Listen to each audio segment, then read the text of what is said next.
Alright, I'm going to be reviewing this foot spa. This is how it comes in the box. It's got this cover over it, which really serves no purpose whatsoever. It's completely useless.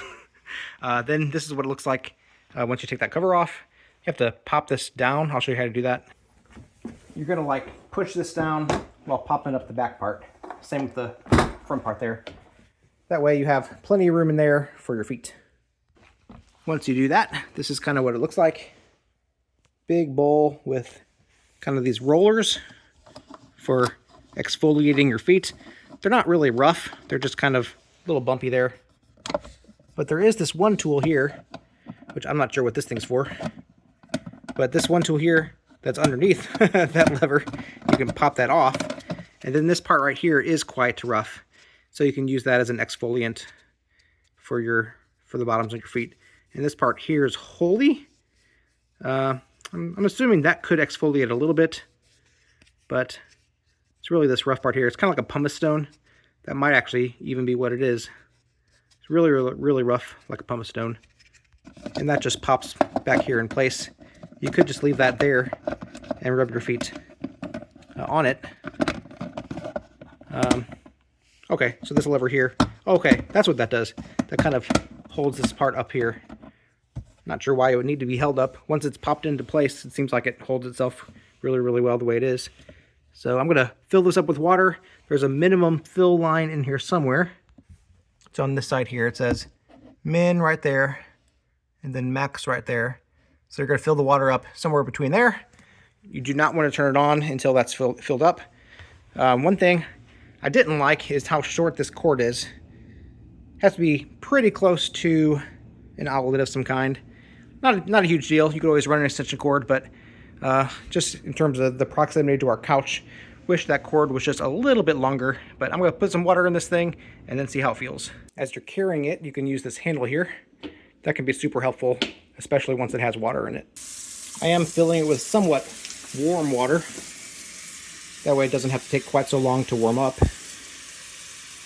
But it does have a heater on it, so it should, even if you put cold water in it, it should heat that up to the temperature that you want. So, but I'm just going to start with slightly warmer water. That way it doesn't have to take quite so long.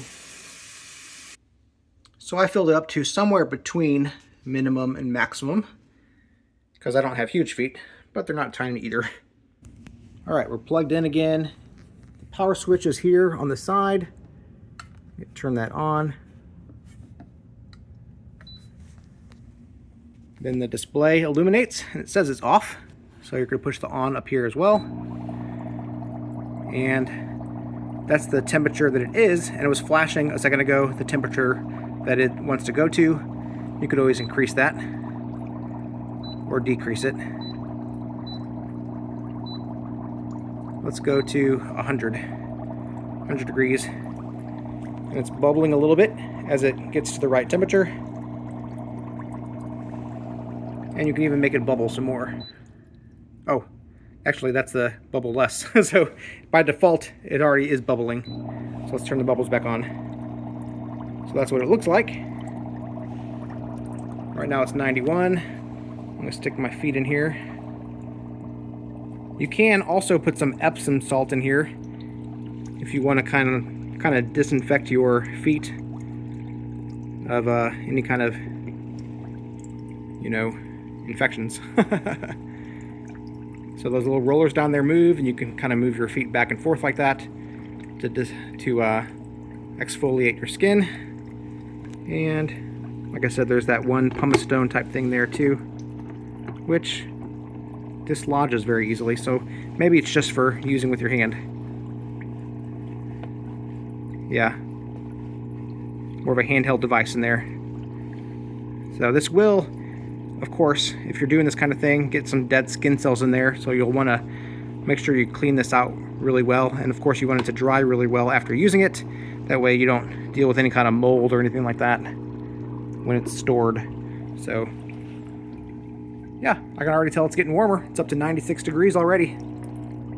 So it shouldn't take too long to get to that 100 and beyond.